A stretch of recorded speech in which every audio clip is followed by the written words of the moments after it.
एक समय की बात है, एक गांव में एक पहुंचे हुए संत रहा करते थे। उनकी ख्याति चारों ओर फैली थी और लोग दूर दूर से उनके दर्शन के लिए आते थे।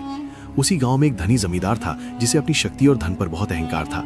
उसे ये बात कचोटती थी कि लोग उससे डरते तो हैं, लेकिन संत का सम्मान हृदय से करते हैं। जमींदार के मन में संत के प्रति ईर्ष्या की आग धधकने लगी। एक दिन उसने संत को अपमानित करने की योजना बनाई। जब संत सुबह गंगा स्नान करके लौट रहे थे, जमींदार ने रास्ते में खड़े होकर उनके ऊपर थूक दिया। संत बिल्कुल भी क्रोधित नहीं हुए। उन्होंने बस इतना कहा, शायद शुद्धि अभी अधूरी थी। वे चुपचाप वापस मुड़े और दोबारा गंगा में स्नान करने चले गए। जब वे स्नान करके फिर से उसी रास्ते से लौटे, जमींदार ने फिर वही घृणित कार्य किया। संत फिर से मुस्कुराए और वापस स्नान करने चले गए। ये सिलसिला एक दो बार नहीं बल्कि पूरे 108 बार चला। जमींदार बार बार थूकता रहा और संत हर बार बिना एक शब्द बोले, बिना किसी नाराजगी के वापस जाकर स्नान कराते। अंततः जमींदार का अहंकार चूर चूर हो गया। वो थक चुका था, लेकिन संत के चेहरे पर वही शांति और करुणा बनी रही। थक हार कर जमींदार संत के चरणों में गिर पड़ा और फूट फूट कर रोने लगा।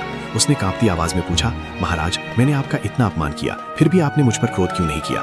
संत ने उसे उठाकर गले लगाया और सहज भाव से बोले, भले मानस, मैं तो तुम्हारा आभारी हूँ।